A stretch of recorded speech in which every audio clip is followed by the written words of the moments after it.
So being the guy that I am, I'm constantly trying to figure out how to make what I have the best that it can be.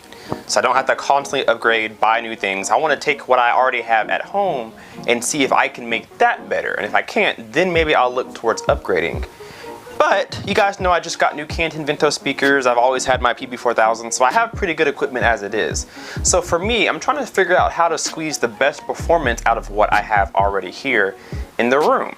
So I do a lot of research on my off time when I have it, and I've really learned something new that I didn't necessarily know. Today, I want to talk about port plugs. For those who don't know what they are, I want to talk about that, what they do, what differences do they make, how to use them, when to use them, and if you should use them in your current setup. So let's start off with what are port plugs. Port plugs are foam, cylindrical foam made to seal any kind of box you may have, whether it's a subwoofer like the PB4000 or if it's a bookshelf speaker or something of the sort. Port plugs allow you to seal a ported box. So in this example here, this is my PB4000 from enthusiast, the ported subwoofer. Now when I plug all of these ports, this allows me to have a sealed box. So this has three different functions. It has a sealed mode, an extended mode, and a normal mode. When you have all of the ports unplugged, you are now in the normal operating mode. This gives you the most output. When I plug one port up, it gives me extended mode, which allows me to get the most deepest range it can produce at the sacrifice of a little bit of output. Now if I seal all three of these ports here, I am now in sealed mode. So what this allows me to do is to get a tighter, more accurate, punchier, faster response at the sacrifice of both output and low note extension. So you get a better quality sound overall, but maybe not as deep and it's not as loud. So that's what port plugs do. They just plug your port. They give you the option to seal a speaker. If you have one port, you can just seal it. If you have multiple ports, then you can tune it the way you'd like to. So they allow you to tune your speaker, or they allow you to have it ported or have it sealed if you need it. Now, when should you use port plugs? There's two reasons and two main types of people who should use port plugs. Port plugs should be used when you're in a smaller room like mine, for example. I've actually been listening to my sound system with both of my subwoofers plugged in sealed mode, and it sounds a lot better. But why is that? Well, in a small room, it's very, very easy to pressurize everything in here. These subwoofers are way too big for this small room, and I have two of them. So you actually do yourself a disservice having too big of speakers in a room. There's so much pressure, so these wavelengths are so big that they have nowhere to go. So you just have a whole bunch of built up sound throughout the room. So you probably have very uneven sound as you move from one spot to another. These port plugs allow me to seal up my subs, so I have a much tighter and a much more accurate, less boomy response than I do with them open or with one plug in. And that's because we're sealing the box off, we're not reinforcing any of the low end, and it's not energizing the room as much as it would if I had one port or no ports at all.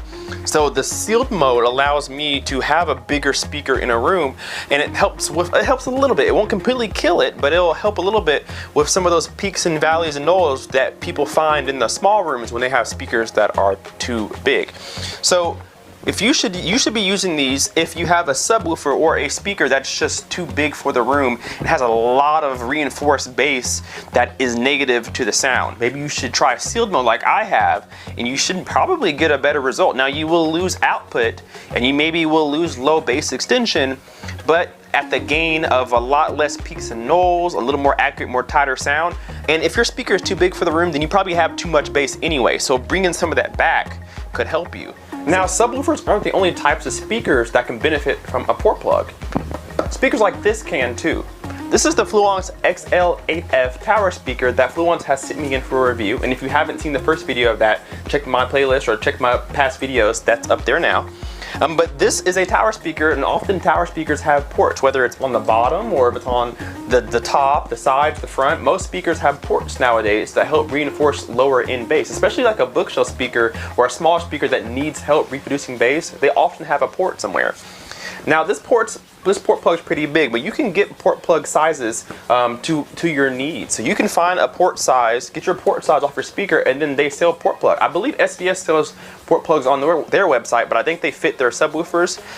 But you can buy port plugs from a lot of different manufacturers, or you can even stuff it with a sock. That'll also help too. A pretty dense sock, get a couple socks and ball them together and put them in, and it has the same effect.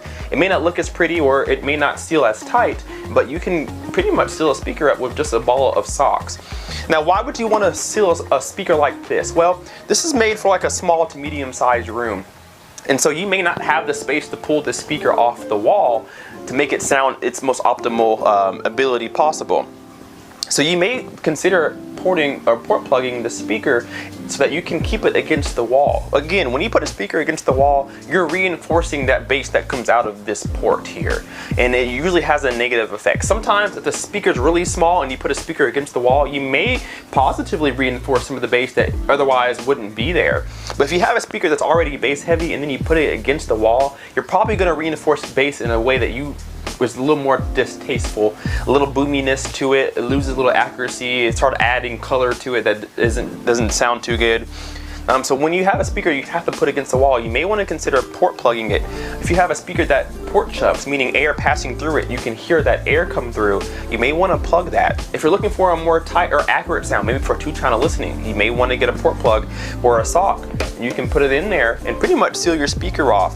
Now you're going to lose a little bit of lower in output, but your roll-off is going to be a little less drastic. What I mean by roll-off is when your speaker starts to reach its lower frequencies in a ported box, it drops off very quickly. So if this speaker was rated down to 40 hertz, at 40 hertz and lower, it drops off pretty quickly. You start to not hear anything.